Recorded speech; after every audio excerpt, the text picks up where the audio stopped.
नमस्कार दोस्तों, स्वागत है आपका एक बार फिर। गाइस, आज हम बात करेंगे क्लास 11th पॉलिटिकल साइंस की बुक सेकंड, जिसको पॉलिटिकल थ्योरी के नाम से भी जानते हैं, उसका लेसन फोर्थ, जिसका नाम है सामाजिक न्याय यानी सोशल जस्टिस।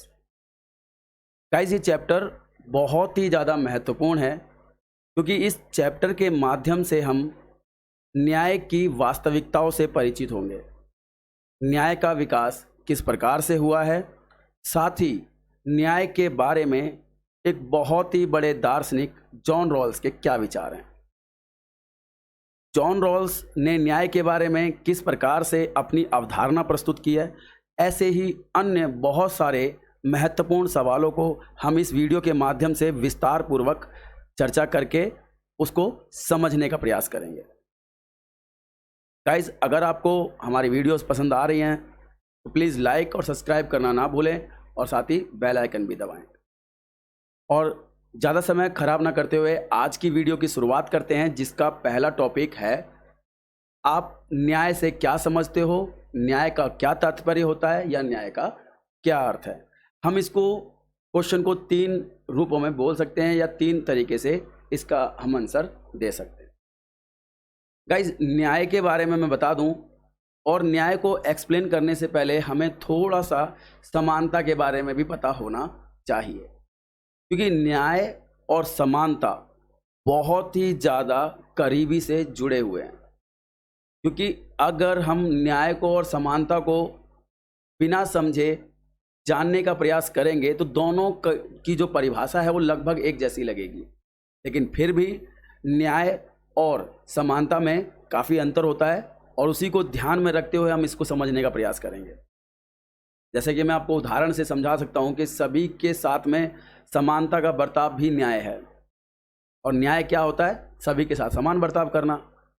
तो गाइस, आपको देखने से लग रहा होगा कि वाक्य में दोनों बहुत करीबी से जुड़े हुए हैं, लेकिन हम इसको विस्तारपूर्वक चर्चा के माध्यम से बहुत ही जो है आसानी से समझने का प्रयास करते हैं और आसान शब्दों में। बिल्कुल गाइस, न्याय का अर्थ क्या है? न्याय का अर्थ होता है किसी भी व्यक्ति को उस समाज के अंदर जहां वो रहता है, जिस भी समाज में वो रह रहा है, उस समाज के अंदर उसका वाजिब और जायज़ हिस्सा यदि उसे मिल रहा है, उसके साथ में हिस्सेदारी जो समाज के अंदर होनी चाहिए वो उसे मिल रहे हैं, तो न्याय है। अब वाजिब हिस्से का अर्थात यहाँ पर क्या अर्थ हुआ, मैं आपको समझाने का जो है प्रयास करता हूँ। गाइस, मान लीजिए यहाँ पर समाज हमारा, जिस भी हम माहौल में रहते हैं, अब उसमें उसका वाजिब हिस्सा क्या है? वाजिब हिस्सा समाज के अंदर उसकी साथ में समानता का बर्ताव, अवसरों की समानता, साथ ही जो प्राकृतिक संसाधन हैं उन तक सभी की तरह आसानी से पहुंच, सभी की तरह बराबरी के साथ समान व्यवहार ही अगर हम देखें तो उसका वाजिब हिस्सा है। यानी व्यक्ति के जिस समाज में वो रह रहा है, साथ में वाजिब हिस्सा यदि उसे मिल रहा है, उसके साथ में सभी के जैसा समान बर्ताव किया जा रहा है, तो ही न्याय है। इसको हम दूसरे तरीके से भी समझ सकते हैं कि न्याय क्या होता है। न्याय जो है उन मान्यताओं का योग है जिसके कारण व्यक्ति को उसके अधिकार प्रदान किए जाते हैं। यानी न्याय, अगर व्यक्ति को उसके अधिकार मिल रहे हैं तो न्याय है, यानी व्यक्ति को उसके अधिकार मिलना भी न्याय कहलाता है। अब इन 2 टॉपिकों के माध्यम से न्याय को हम आसानी से समझ सकते हैं। हालांकि न्याय एक बहुत ही विस्तृत सोच है, लेकिन फिर भी हम कम शब्दों में इसकी परिभाषा को इसके द्वारा आसानी से व्यक्त कर सकते हैं कि न्याय क्या है। कि किसी भी समाज में जहां मनुष्य रह रहा है, उसे उसके अंदर वाजिब और समान हिस्सा उसका मिल जाए, जायज़ हिस्सा उसका मिल जाए। अब जायज़ हिस्सा मैं आपको बता चुका हूं क्या होता है, वही समानता, समान व्यवहार और देश के प्राकृतिक संसाधन उसको सभी की तरह मिले बिना किसी भेदभाव के, वही उसकी वाजिब हिस्सेदारी है। यानी बिना किसी भेदभाव के उसको सब कुछ सभी लोगों की भांति मिलते चले जाएं, यही उसकी वाजिब हिस्सेदारी होती है। गाइज, आशा करता हूँ आपको समझ में आया होगा कि सामाजिक न्याय क्या होता है आसान शब्दों में। और दूसरे तरीके से मैंने भी बताने का प्रयास किया कि व्यक्ति को यदि उसके अधिकार मिल रहे हैं आसानी से तो न्याय है, अन्यथा उसके साथ अन्याय हो रहा है। तो गाइस 2 तरीके से आप इसको समझा देना पेपर में कि व्यक्ति जिस भी समाज में रह रहा है, यदि उसके साथ में वाजिब हिस्सा उसे मिल रहा है समाज का, जायज़ उसके साथ में बर्ताव किया जा रहा है तो न्याय है। अगर व्यक्तियों को उसके अधिकार आसानी से मिल रहे हैं बिना किसी भेदभाव तो न्याय है। तो गाइज ये है न्याय की परिभाषा। इसको आप 1 नंबर के द्वारा या इसकी परिभाषा के रूप में आसानी से समझ सकते हैं। देखिए गाइज, जैसे कि हमने बात की थी समानता के बारे में, जिस किसी भी स्टूडेंट ने समानता वाला चैप्टर नहीं देखा है तो ऊपर आ रहे आई डिस्क्रिप्शन बटन का प्रयोग करके आप पुरानी वीडियो देख सकते हो और समानता के बारे में भी बहुत कुछ जान सकते हो, क्योंकि हम इस चैनल के माध्यम से पॉलिटिकल साइंस की सारी वीडियो पूरी करते हैं। अब मैं आपको यहाँ बताने का प्रयास कर रहा हूँ इस वीडियो के माध्यम से और इस टॉपिक के माध्यम से कि न्याय की प्रमुख अवधारणाओं की व्याख्या कीजिए। यानी आपको ये बताना है कि न्याय को हम कैसे कैसे एक्सप्लेन कर सकते हैं, न्याय की अवधारणाएं कौन कौन सी होती है। पेपर में बहुत बार आया है कि न्याय की प्रमुख अवधारणाएं कौन कौन सी होती हैं, न्याय की प्रमुख अवधारणाएं कौन कौन सी होती हैं। पेपर में इसको कई बार कई रूपों में पूछा गया है। जिस तरीके से हमने समानता वाले चैप्टर में समानता को जानने का प्रयास किया था कि भाई समानता क्या है, तब तक हम उसकी सभी दृष्टिकोणों को सही से नहीं समझेंगे तो हम समानता को नहीं समझ पाते थे। ऐसे ही अगर हमें न्याय को भी समझना है तो उसके तीनों जो अवधारणाएं हैं उनको समझना होगा गाइज। इनको समझे बिना हम न्याय को आसानी से समझ नहीं सकते हैं। जैसे हमने जो है समानता को समझने के लिए उसकी तीनों अवधारणाओं को बिल्कुल विस्तार पूर्वक समझने का प्रयास किया था। चलिए अब इसको भी देख लेते हैं। देखिए, प्रमुख अवधारणा में सबसे पहली जो अवधारणा आती है वो है समानता का सिद्धांत। समानता का सिद्धांत जो है इसमें क्या होता है, निष्पक्ष न्याय का मूल तत्व है, इसीलिए न्यायपालिका की महत्वपूर्ण भूमिका होती है। यानी न्याय जो है ना, न्याय का जो मूल तत्व है, न्याय किसके ऊपर टिका हुआ है, वो है निष्पक्षता। यानी निष्पक्षता बोले तो समानता, यानी न्याय की सबसे पहली शर्त जो है वो है निष्पक्षता, यानी किसी के साथ में कोई पक्षपात नहीं होना चाहिए। इसीलिए न्यायपालिका की भी बहुत महत्वपूर्ण भूमिका हो जाती है कि वो निष्पक्ष न्याय कर रही है या नहीं कर रही है। अगर न्यायपालिका निष्पक्ष न्याय नहीं कर रही है, पक्षपात कर रही है, तो उस समाज के अंदर, उस देश के अंदर व्यक्तियों के साथ न्याय नहीं हो रहा है। अर्थात गाइस, सबसे पहली अवधारणा जो बनती है न्याय की वो होती है समानता। यानी समानता पर अगर कोई देश चल रहा है, कोई समाज चल रहा है तो वो न्यायपूर्ण समाज कहलाता है। इसीलिए एक व्यक्ति को एक ही माना जाए, एक से अधिक ना माना जाए। अर्थात व्यक्ति चाहे कोई भी हो, चाहे प्रधानमंत्री हो, राष्ट्रपति हो या हमारे देश का एक सामान्य नागरिक, सामान्य मजदूर हो, उसकी काउंटिंग एक ही होनी चाहिए। ऐसे नहीं है कि जो हमारे देश के प्रधानमंत्री हैं और हमारे देश का एक सामान्य नागरिक है, नागरिक होने के नाते जो है उनके कुछ और अधिकार हों और एक सामान्य नागरिक के कुछ और अधिकार हों। हम मानते हैं कि देश का एक सम्मानित पद होने के नाते उनकी कुछ जो है सुरक्षाएं अलग हो सकती हैं, उनकी जो है महत्वपूर्ण अधिकार हो सकते हैं एक प्रधानमंत्री के तौर पर, लेकिन नागरिक के तौर पर, एक व्यक्ति के तौर पर वो एक सामान्य नागरिक के बराबर ही होते हैं। यानी यही तो समानता है, और समानता ही एक तरीके से न्याय की एक बहुत महत्वपूर्ण अवधारणा बनती है। गाइस, मैंने आपको वीडियो के शुरू में ही बताया था समानता और न्याय बहुत करीबी से जुड़े हुए हैं। इसीलिए वंश, जाति, धर्म, लिंग के आधार पर भेदभाव नहीं किया जाना चाहिए। अगर हमें एक न्यायपूर्ण समाज की अवधारणा या कल्पना करनी है तो समानता बहुत ज़रूरी है, भेदभाव का वहाँ पर कोई जगह नहीं होती है। तो समानता का सिद्धांत न्याय के लिए बहुत ज़रूरी होता है, ये पहली अवधारणा होती है। इसके बाद अगला जो टॉपिक है, दूसरी अवधारणा देखते हैं, समानुपातिक न्याय। गाइस, समानुपातिक जो न्याय है, न्याय की अवधारणा में, इसको राजनीति के पिता कहे जाने वाले अरस्तु ने पेश किया है। अरस्तु, जिसको इंग्लिश में एरिस्टोटल भी बोलते हैं, अरस्तु के माध्यम से समानुपातिक न्याय की अवधारणा पेश की गई थी। और अरस्तु ने समानुपातिक न्याय के माध्यम से बताने का जो प्रयास किया है उन्होंने क्या कहा है कि समानुपातिक न्याय अर्थात समान व्यक्तियों के साथ समान बर्ताव और असमान व्यक्तियों के साथ में असमान व्यवहार किया जाना चाहिए। अब यहाँ पर समझने की जरूरत है कि उनका समान व्यक्तियों के साथ समान बर्ताव और असमान व्यक्तियों के साथ में असमान बर्ताव से क्या तात्पर्य। उनका कहने का अर्थ यहाँ पर है कि जिस व्यक्ति को जो कार्य आता है उस व्यक्ति से वही काम कराना चाहिए। यानी समान व्यक्ति, जैसे एक व्यक्ति है उसको भी बस चलानी आती है, एक दूसरे व्यक्ति को भी बस चलानी आती है, और एक तीसरे व्यक्ति है जिसे बस चलानी नहीं आती है। तो जो जिसको बस चलाने नहीं आती है उसके साथ में हम दो व्यक्ति जो हैं बस चलाने वाले, उनके जैसा समान बर्ताव नहीं कर सकते। यदि हमें एक ड्राइवर रखना है बस चलाने के लिए तो हम उसको पहले ही निकाल देंगे, हमें उसकी ज़रूरत नहीं है। हाँ, जो दो व्यक्ति हैं जिनको दोनों को बस चलानी आती है उनके साथ में हमें समान बर्ताव करना होगा। उनको अपनी अपनी काबिलियत साबित करने के हमें समान मौके देने होंगे। समानुपातिक न्याय, समान अनुपात में न्याय।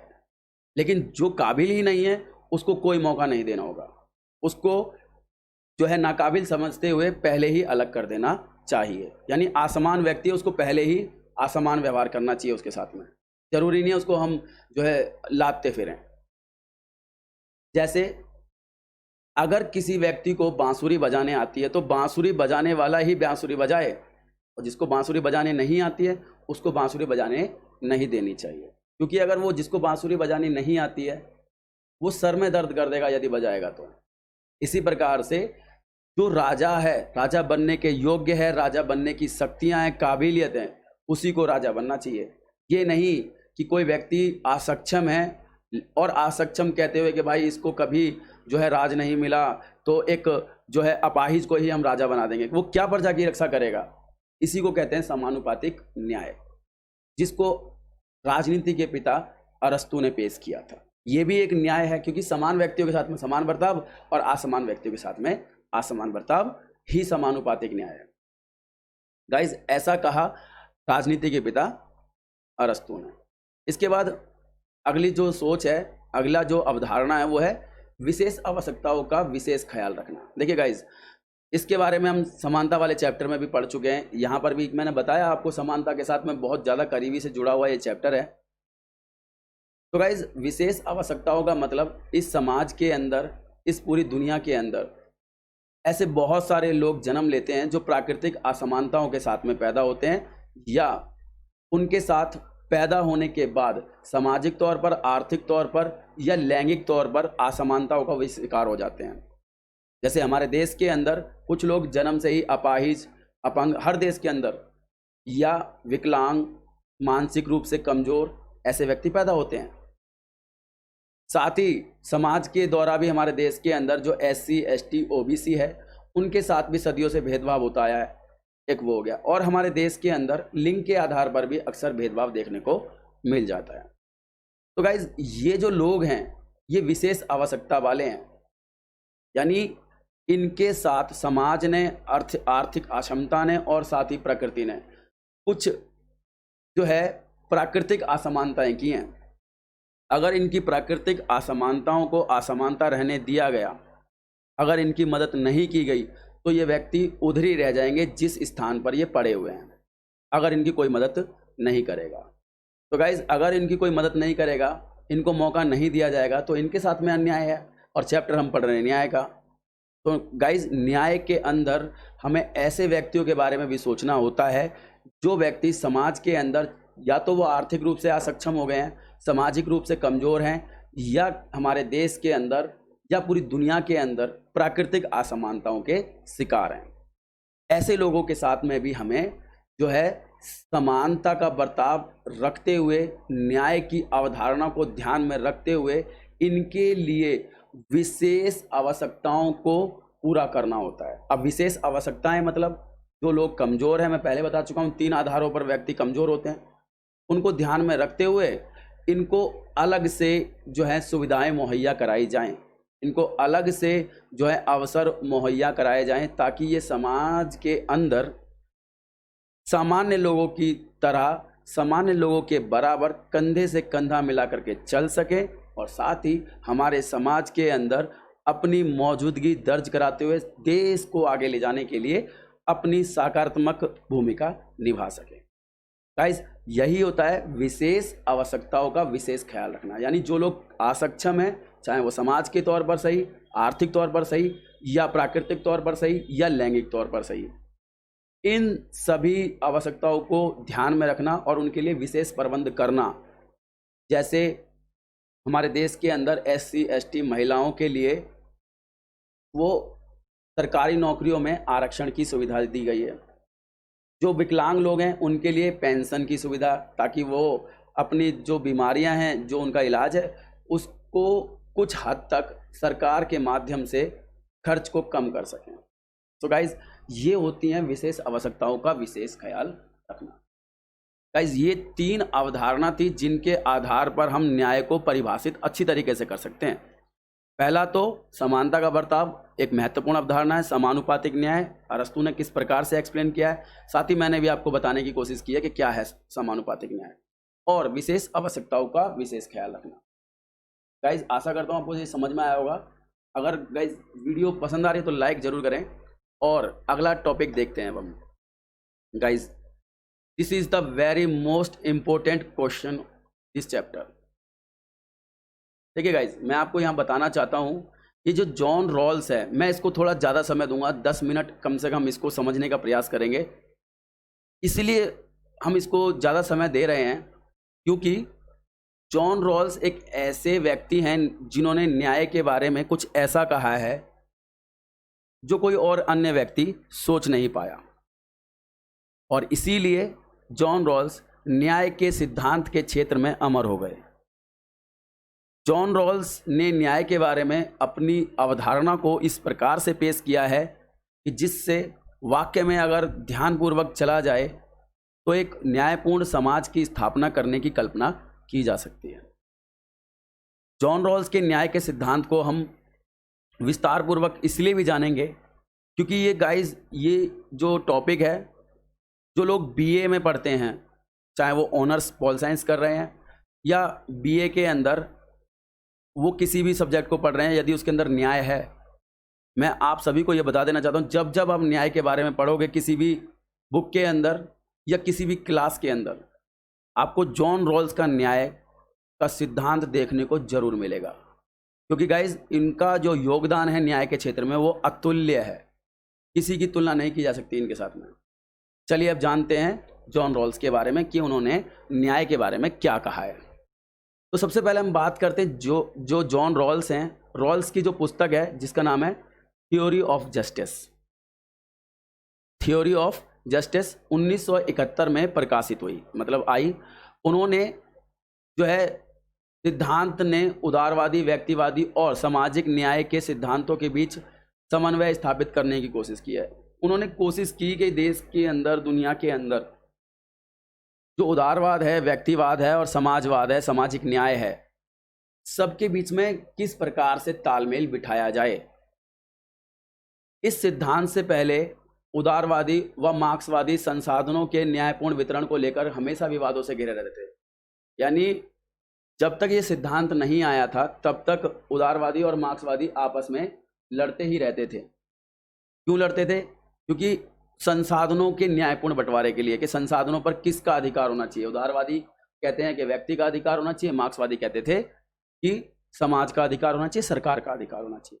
लेकिन जैसे ही जॉन रॉल्स ने ये सिद्धांत पेश किया तो कहीं ना कहीं जाकर के उदारवादी और मार्क्सवादियों के बीच में संसाधनों के बंटवारे को लेकर के जो झगड़ा होता था वो लगभग समाप्त हो गया, क्योंकि उन्होंने संसाधनों के बंटवारे का एक बहुत ही महत्वपूर्ण और बहुत ही सरल, सहज तरीका सुझाया जो कोई और पहले नहीं कर पाया था।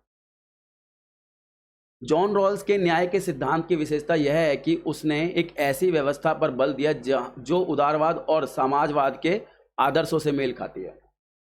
देखिए कितना व्यवस्थित काम किया इन्होंने।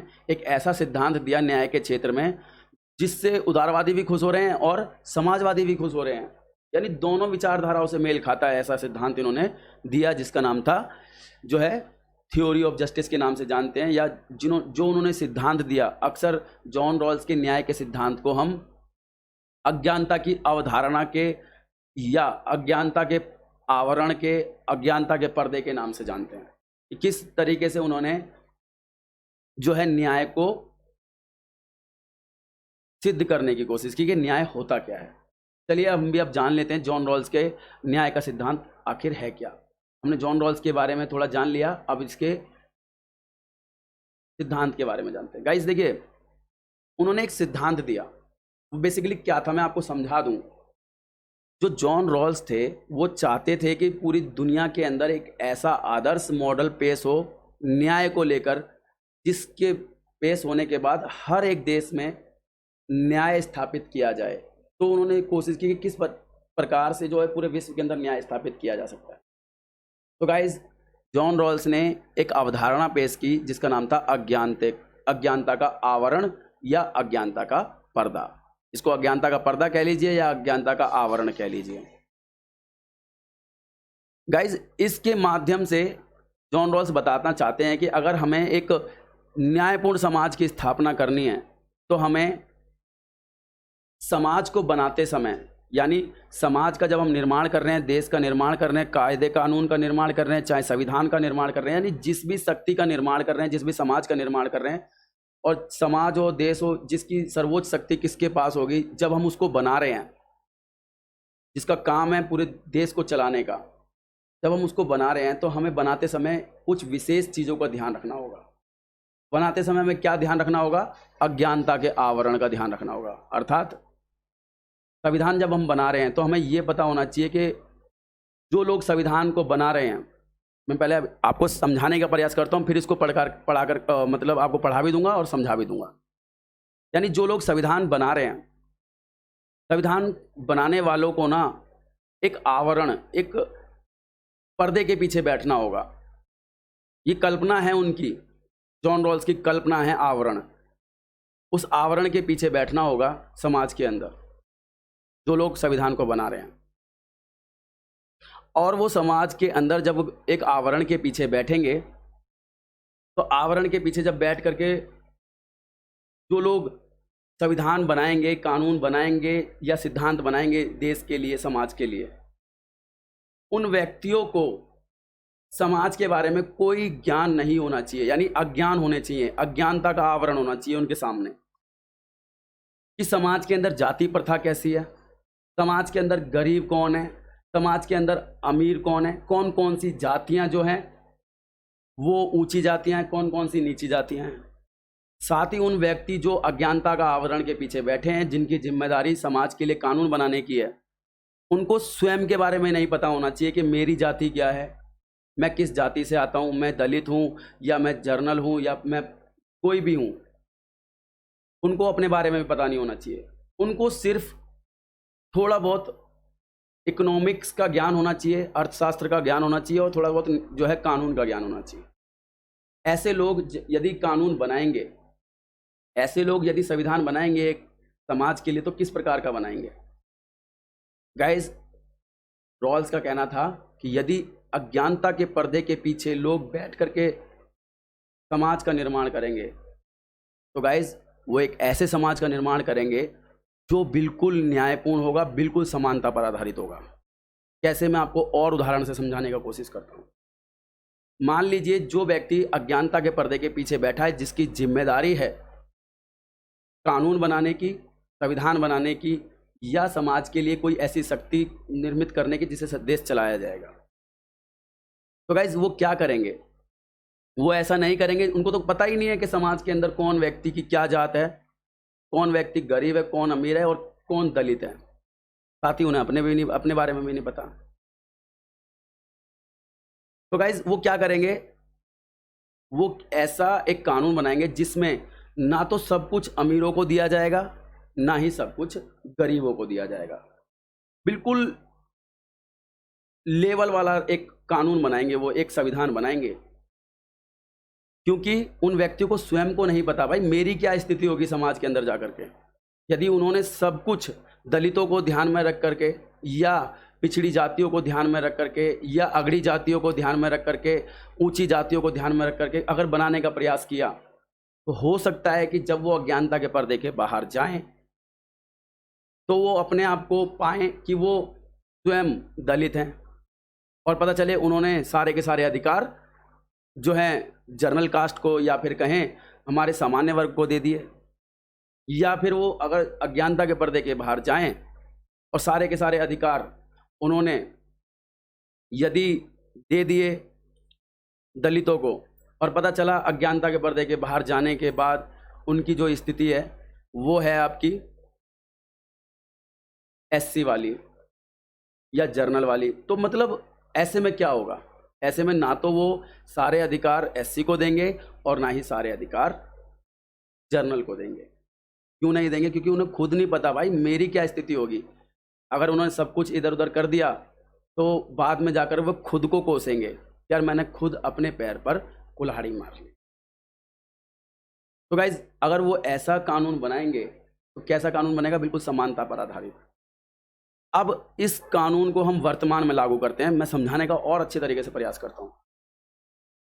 यहां पर जॉन रॉल्स यही बताना चाहते हैं कि अगर जो भी हमारे किसी भी देश का कानून बना रहा है उसको बिल्कुल न्यूट्रल होना चाहिए, बिल्कुल न्यूट्रल होकर सोचना चाहिए। ना तो वो ध्यान में रखे एससी को, ना ही ध्यान में रखे जर्नल को। आपको ये देखना मेरे देश के अंदर सब बराबर हैं। साथ ही आपको ये भी देखना है कि हाँ भाई कुछ लोग हैं जो जरूरतमंद हो सकते हैं। ऐसी स्थिति में हम कानून बराबर बनाएंगे। अक्सर मार्क्सवादियों का जो विरोध रहता है वो यही कहते हैं कि जो ये राज्य बनाया गया है ना, ये जो व्यवस्था बनाई गई है, ये अमीरों को ध्यान में रख करके बनाई गई है। और उदारवादियों का कहना है कि भाई जो असमानता है, जो आर्थिक भेदभाव है, जो आर्थिक असमानता है, वो स्वाभाविक है, समाज के अंदर होगी ही होगी। यानी दोनों के मैच नहीं खाते थे पहले लोग, लेकिन अब जब लोग इस तरीके से बनाने का प्रयास करेंगे एक समाज को जिसमें सभी बराबर होंगे, सबको ध्यान में रख करके कोशिश की जाएगी कि सबको बराबर मिले, क्योंकि कोई किसी के बारे में नहीं जानता है, तो गाइज लाजमी है कि वो राज्य बिल्कुल निष्पक्ष बनेगा। आशा करता हूं मैं आपको समझा पाया हूँगा। अगर फिर भी समझ नहीं आया तो गाइज प्लीज़ आप कमेंट सेक्शन में लिखिए, और इस वीडियो को रिवाइंड करके भी देख सकते हो आप। मैंने बिल्कुल एक्सप्लेन करके समझाने का प्रयास किया है। अब इसको एक बार जो लिखा है मैं वो भी एक बार आपके लिए पढ़ देता हूँ।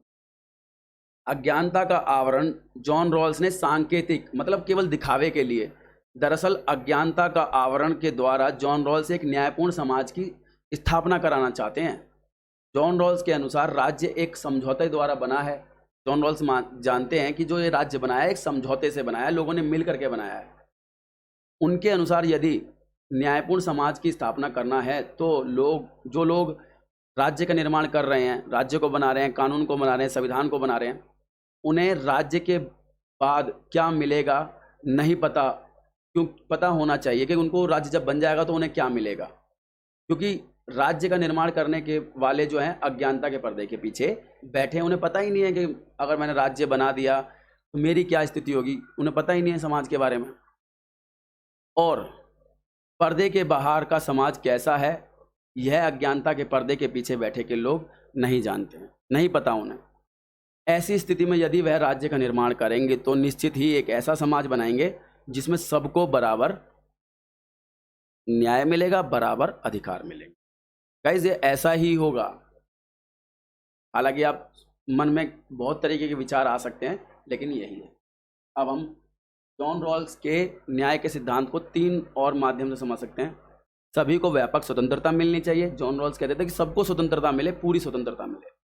अवसरों की समानता और आय का पुनर्वितरण। आय का पुनर्वितरण का मतलब जो है, जो लोग कम कमाते हैं उनको सुविधाओं के तौर पर हम कुछ रियायतें दे सकते हैं, और जो लोग ज़्यादा पैसे कमाते हैं उनके ऊपर राज्य का निर्माण करने की जिम्मेदारी लगाते हुए थोड़ा बहुत टैक्स लगा सकते हैं। यानी टैक्स के रूप में अमीरों से पैसे लेकर के हम गरीबों की भलाई में और देश के आगे बढ़ाने में आय का पुनर्वितरण करके मदद कर सकते हैं। ये जॉन रॉल्स ने न्याय के सिद्धांतों को एक्सप्लेन करते हुए समझाने का प्रयास किया। अब जॉन रॉल्स के न्याय के सिद्धांत को एक बार मूल्यांकन कर लेते हैं।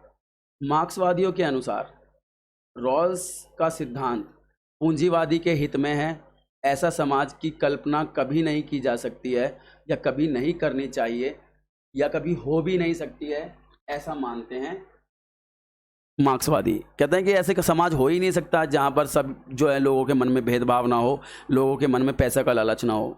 मार्क्सवादी इनकी आलोचना करते हैं। रॉल्स ने उदारवाद व समाजवाद दोनों को संतुष्ट करने का सफल प्रयास किया है। सफल हुए हैं वो इसमें। बहुत सारे लोग इस बात को मानते हैं कि हाँ, यदि ऐसा होगा, लोगों को पता ही नहीं होगा कि उनकी स्थिति क्या है, समाज में कौन लोग किस जात का है। अगर वो कानून बनाएंगे तो सबके लिए बराबर बनाएंगे। उनको अपने बारे में नहीं पता, तो अपने आप को तो बचाएंगे ही ना, और खुद खड्डे में तो कूदेंगे नहीं सब कुछ किसी और को दे करके। तो गाइज, ये था आपका जॉन रॉल्स का न्याय का सिद्धांत। आशा करता हूँ आपको पसंद आया होगा। गाइज, अगला देख लेते हैं। न्याय के तत्व कौन कौन से हैं? यह क्वेश्चन इस तरीके से ही पूछा जा सकता है। सामाजिक न्याय के मूल तत्वों का वर्णन कीजिए। यानी किस पर टिका है पूरा सामाजिक न्याय? पहली बात, निष्पक्षता। निष्पक्ष होना चाहिए न्याय। न्याय की अवधारणा में निष्पक्षता अत्यधिक महत्वपूर्ण होता है। किसी भी व्यक्ति के साथ में कोई भेदभाव नहीं होना चाहिए। ये न्याय की पहली कसौटी, हम शुरू में भी जान चुके हैं इसको, जिसको हमने अवधारणा के रूप में समानता के पक्ष में पढ़ा था। ये इसका एक मूल तत्व भी है कि भाई निष्पक्ष होना चाहिए न्याय। ऐसा नहीं कि न्याय किसी के साथ में पक्षपात करे। न्याय करते समय बुनियादी आवश्यकताओं की पूर्ति होनी चाहिए व्यक्ति की। न्याय की अवधारणा है कि व्यक्तियों की बुनियादी आवश्यकताओं की पूर्ति होनी चाहिए, जैसे भोजन, शिक्षा, स्वास्थ्य सुविधाएं आदि मिलनी चाहिए। देखिए, एक न्यायपूर्ण समाज वही होता है गाइस, जो अपने कमजोर तबके को साथ लेकर के चलता है। समझिए समानता को साथ में जोड़ करके देखिए, थोड़ा जोड़ने की कोशिश कीजिए। आर्थिक समानता क्या कहती है? आर्थिक समानता कभी ये नहीं कहती कि सभी लोगों को पैसे दे करके बराबर कर दो। एक व्यक्ति के पास 1 करोड़ है, एक के पास कुछ भी नहीं है, तो उससे 50 लाख लेकर के जो है 50 लाख लेकर के दोनों को बराबर कर दिया। आर्थिक समानता कभी भी ये नहीं कहती है। अब आर्थिक समानता क्या कहती है कि कम से कम सभी लोगों को बराबर के अधिकार होने चाहिए। अगर बराबर के अधिकार होंगे तो वो अपना विकास कर लेंगे। लेकिन फिर भी कुछ लोग होते हैं जिनके पास सुविधाएं नहीं होती हैं। हमें सुविधाएं देनी होंगी, हम उनको अकेला नहीं छोड़ सकते हैं। और हम सारी सुविधाएं नहीं बात कर रहे हैं, हम उनको करोड़ रुपए देने की बात नहीं कर रहे हैं। न्यायपूर्ण समाज वही होगा जो कम से कम अपने लोगों को भोजन तो देना ही होगा, शिक्षा देनी होगी, स्वास्थ्य देना होगा। इसी के कारण देखो आप, हमारा जो देश है वो न्यायपूर्ण देश है। गरीब लोगों को राशन दिया जाता है कम पैसों में, सस्ते में, ना के बराबर पैसों पे। शिक्षा के लिए सरकारी स्कूल भी हैं और प्राइवेट भी हैं। जिसको चाहिए भाई अच्छी शिक्षा, जो लोग मानते हैं कि प्राइवेट स्कूलों में अच्छी शिक्षा मिलती है, वो प्राइवेट स्कूलों में पढ़ सकते हैं। बाकी जो लोग नहीं जा पाते, पैसों की कमी है, अभाव है, तो उनकी बुनियादी आवश्यकताओं की पूर्ति करने के लिए हमारा न्यायपूर्ण देश बैठा है स्कूल खोल खोल करके। स्वास्थ्य सुविधाएं भी आप इसी से आकलन लगा सकते हो। एक तरफ हमारे देश के अंदर प्राइवेट हॉस्पिटल भी हैं और सरकारी भी हैं। सो गाइस, न्यायपूर्ण जो समाज है उसके मूल तत्वों के अंदर दूसरा है बुनियादी आवश्यकताओं की पूर्ति। फिर संरचनात्मक भेदभाव। देखिए, संरचनात्मक भेदभाव क्या होता है? हमारे देश के अंदर भेदभाव किया जा सकता है, लेकिन संरक्षण के लिए, संरचनात्मक यानी किसी की रक्षा करने के लिए किसी के साथ में भेदभाव किया जा सकता है। ये भी न्याय का ही एक मूल तत्व है। जैसे SC ST OBC महिलाएं, ये लोग अगर सरवाइव नहीं कर पाएंगे अगर इनकी मदद नहीं की तो इनकी मदद करने के लिए यदि हम थोड़ा बहुत इनको दे रहे हैं, और फिर जो लोग सोचते हैं कि उनके साथ में भेदभाव हो रहा है, कि इनको अधिक मिल रहा है, तो वो ध्यान रखें कि इनकी रक्षा के लिए उनको भेदभाव किया जा रहा है उनके साथ में। तो गाइज, ऐसा भेदभाव जो दूसरों को बचाने के लिए हो, दूसरे के जीवन को खुशहाली से भरने के लिए हो, तो ऐसे लोगों के लिए बचाने के लिए कुछ लोगों के साथ थोड़ा बहुत हम जो है भेदभाव कर सकते हैं। यह है संरचनात्मक भेदभाव।